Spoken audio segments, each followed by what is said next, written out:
3. Supporting the Japan Patent and Trademark.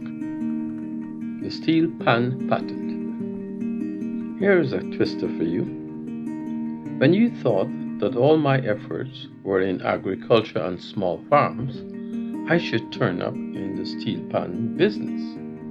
No, I don't play pan. I'm not even a musician, but I'm an economist.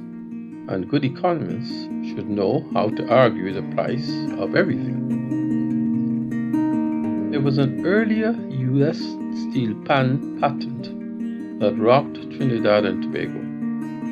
It had been granted to Americans, George Whitmire and Harvey J. Price, for their production of a Caribbean steel pan. Filed on June 23, 1999, and approved on April 10, 2001, this patent became the object of national outrage and anger when the news finally broke in Trinidad in 2002. However, in January 2013, the Trinidad and Tobago government was granted a patent for the G-pan, with UE engineer and now principal Dr. Brian Copeland recognized as its inventor.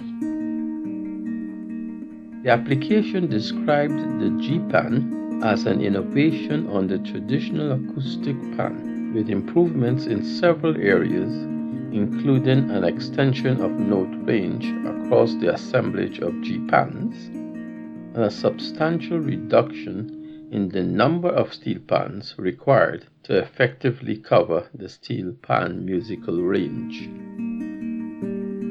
Few persons realize that registering a patent is different from registering a copyright. A copyright is earned from the time you create the object, and it is for life.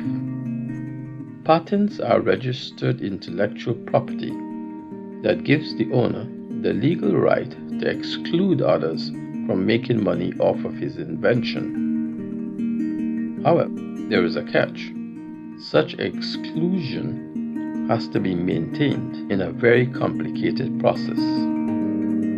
Suffice it to say that the earlier patent to the Americans had expired on fee-related grounds. That is, it had not been maintained. Accompanying trademark registration. A trademark is also born out of its use in commerce. Registering a trademark, unlike a patent, has some very attractive features. It is renewable in perpetuity, and once the trademark becomes recognizable, it gains goodwill and generates income with continuous use. In Trinidad, the registrant for all legal trademarks relating to the G-pan was Mr. Everett Bayer. I had known Everett from our work together in the Trinidad and Tobago Organic Agricultural Movement, TITO. Registering trademarks was his real profession, and the United States of America was the first such market. We all know the symbol that represents the Nike brand trademark. Well, although the trademark had not been revealed as yet, Bayer gave me a sneak preview. It was supposed to be a capitalized G in which the crossbar of the G was comprised of 2 pan sticks. Louis Bertrand and I took on the assignment to study the potential commercial value and use of the G-pan patent and the G-pan trademark in the USA market. We approached this challenge from a marketing perspective, as that was Louis' profession. The commercial base for the G-pan trademark in use was built on 2 premises. The first was that there exists a population base averaging about 76 million who actively participate in the arts and entertainment industry in the USA, with two very important characteristics that we needed to prove our case. Namely, one, this cultural participation was prevalent in all income groups, ranging from 4.9% of total expenditure in the lowest 20% income group to 6% of total expenditure in the highest 20% income group. This participation also transcended all educational levels, from 4.6% of persons with less than a high school diploma to 5.9% of total expenditure of persons with master's, professional, and doctorate degrees. The significance of these statistics was that the population base covered not only persons with incomes to spend, but also persons with the ability to earn income. The second premise was that there also existed a core base of expenditures associated with the various carnival events occurring throughout the USA. These involved and attracted patronage that transcended the West Indian diaspora in the USA, building the commercial value of a GPAN trademark. How does one approach the task of determining the trademark value of an instrument like the GPAN? I can tell you it is much easier than learning to actually play the instrument. This was all new stuff for us, so we had to construct our own elaborate points of reference. We built our investigation from scratch with a series of notes on the critical elements in the value chain. We constructed notes on managing trademarks in commercial use, participation and exposure to the pan in jazz festivals, classical music festivals, musicals, and craft and visual arts festivals, investment capital, Caribbean-style carnivals in other parts of the world, understanding how the commerce of trademark works, calculating the value in orchestral performances, tying all this into our steel pan history, and figuring out the pros and cons of standalone trademarks. Trinidadians can boast of how widespread is the knowledge of the steel pan. But would you have guessed that a GPAN trademark royalty potential could be estimated at a total of $72.5 million annually? Surprise? Here is why. We took a hard look at a wide range of prospective client users and documented their continued use of the GPAN in their own works. Our client pool targeted individuals in the arts and entertainment industry in the USA. The most helpful collaborators in this group who should be made aware of the GPAN trademark included music composers, orchestral directors, university music department heads, performers of musical instruments, and events organizers. We then incremented this base in two ways. The first was the cases in which the GPAN was accompanied by other engine room percussion instruments. This accompaniment feature of the steel pan was attractive in itself, as it becomes a pathway for broadening the appeal of the trademark. You can see this in many events that use the steel pan to anchor their attraction pitch. The second was the case in which the steel pan was the solo performing instrument. This gave it a standalone appeal that was comparable to that of the performing guitar or a saxophone. This standalone style appeal was fertile ground for its use in extending the item's competitive advantage. What did we find? Well, Of the 381 metropolitan areas in the United States of America, we found statistically evidence of some form of exposure to the steel pan in 22 such areas, 21 of which fell within the top 80 areas by size of population. There were 23 different Caribbean-style festivals in the USA that utilized the pan in their entourage. When you added it all up, the total population of these pan-exposed metropolitan areas was 95 million, which was approximately 30% of the USA population. Modeling the GPAN value chain. Our model of the value chain of the GPAN trademark incorporated the range of exposure and experience, awareness, affinity, and support that a trademark symbol related to this musical instrument must command. Here's how we arrived at our value estimates.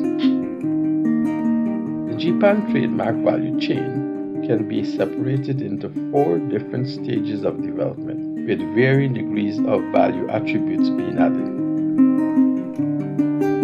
In the first stage, music is composed and played by orchestras and transition music groups. Secondly, the steel pan as an instrument is now taught in universities, colleges, and high schools throughout the USA, being led by a core of American professionals. Thirdly, fan-based awareness is built up through experience in music festivals, carnivals, and special events. And finally, an opportunity is created to reveal one's preference through digital purchases of a GPAN labeled item. Our trajectory started with a consumer pool that had the potential of being exposed to the steel pan because of its generic unique sound. This pool included that proportion of the US population which the US Census had documented as having participated in, attended, and or expended a proportion of their disposable income in the arts, entertainment, and recreation industry. This census data indicated that the consumer pool from which the GPAN value chain may draw support in commercialization was substantial indeed. An estimated 76 million persons, about 24% of the population, had attended or participated in jazz festivals, classical music festivals, musicals, craft and visual arts festivals in 2009. Below is the algorithm that explains the revealed steel pan preference. The instrument generates the unique sound. Patrons become exposed and identify with the instrument. Then their affinity is nurtured into an allegiance of support that translates into a revealed buying preference. The census data also indicated that the average annual consumer expenditure on entertainment was $2,693. Given a participation level of 78 million persons in the arts and entertainment industry, this suggested a budgetary expenditure of $42 billion annually. The third premise had to do with what consumer units participated in the art and entertainment industry were likely to spend on miscellaneous retail items. Statistical evidence was not available at this level of detail, so we had to triangulate between 3 indicators, 2 of which we knew, and 1 we must of necessity assume. From the US consumer expenditure for 2012, we knew this. The average expenditure per consumer unit on entertainment in 2012 was $2,605. We also knew that the average expenditure on admissions and fees in 2012 was $648, or 24% of the average expenditure on entertainment. Since both of these expenditures were discretionary decisions, and in the absence of survey data, we resorted to assuming a similar proportionality in expenditure on retail items at such events. That is, $155 per annum per person, or 24%. In other words, our assumption was that you were likely to spend at least 24% of the cost of admission on souvenir items at an event. Once we had cleared this obstacle, it was off to the races for us. An average expenditure of $155 per year on items that can be identified with the Japan trademark, that is t-shirts, souvenirs, apparel, etc., came up to $2.418 billion in annual resale sales potential for Japan traded related items. When we applied a royalty fee of 3% of counter price to this volume of sale, we concluded that the royalty income earning potential for the Japan trademark could be safely located in the vicinity of $72.54 million annually. Capturing benefits from trademark revenues. At the time of our study, the local steel pan industry in Trinidad had over 8,000 panists, as well as $75 million in assets and annual revenue, although such resources may have been grossly underestimated. The composite pan carnival industry generated over $250 million TT in equivalent foreign exchange annually. Thousands of jobs were created each year, and government collected over $25 million in taxes per annum from related economic activities. Why were we not willing to let this strategic space slip through the cracks in social awareness? The pan industry has strong linkages to other sectors such as tourism, manufacturing, community development, and entertainment. Trademarking pan as a TT product would bring an international awareness of pan, and good marketing could produce a perception resulting from such an experience, and associating with such a trademark not only portrays recognition of a culture, but speaks loudly to the authenticity of the product, guarantees a high quality, makes a social conscious statement, and can be all carried by social media support. We sought in this exercise to extend any realizable benefits from a Japan trademark back to the social and economic development of the people and the communities of the panyard from which it came. Prime among these were attraction of investors through grants of licenses to manufacturers, continental agents, and distributors, realizing a 20-year monopoly on the production, licensing, and playing of the Japan products, benefits to pan men and their families to improve their standard of living with substantial employment, equity ownership, group health life insurance benefits, pensions, etc. Socio-economic benefits to long depressed areas in East-West Corridor such as Arima, Laventille, Morvan, East Port-au-Spain, and South Trinidad, and strategic linkages through the Japan Quality International Trademark to market cottage industry products from Best Village competitions and from the Tobago Week festivals.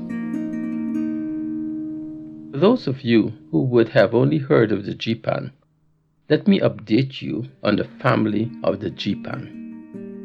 The G-Pan family comprises the G6 bass, replacing the 9 bass and 6 bass and tenor bass, the G3 mid, replacing the cello and guitar steel pans, the G2, replacing the double and the double second tenor, the G soprano, replacing the traditional tenor, and the G6 bass, carrying a 2.5 octave range from a very low G1. The evidence for the formation of a G-Pan value chain across the United States of America was astounding. We laid out plans to strengthen the value chain by inclusive promotion using the following: 8 leading orchestras in the United States, social programs that target youth in the United States that fully incorporate the steel pan as the basis of attracting these youth into music, creating a library of steel pan sounds available to composers, allowing for composing, arranging, and producing at the convenience of one's fingertips, the creative vibe of the widest variety of authentic steel pan samples ever created, and building affinity, allegiance, and support through the proliferation of non-orchestral performances. A lot of this was already occurring, but it remained at the initiative of individually skilled performers. Our 40-page report was like a real Juve in steel pan economics in 2014. However, once the festival was over and ordinary time returned, this call for the development faded into the misty past of the coulda, shoulda, woulda desires. We got valuable support in this enterprise from a few very outstanding young persons that should be complimented. They are Kira Brereton, who played a critical role in connecting us to the data relating to Carnival in the USA, Mr. Amir Miresh Kandari, who shared his research findings on carnivals in New York, New Orleans, and elsewhere, and Lindy Williams, who designed a most representative cover page.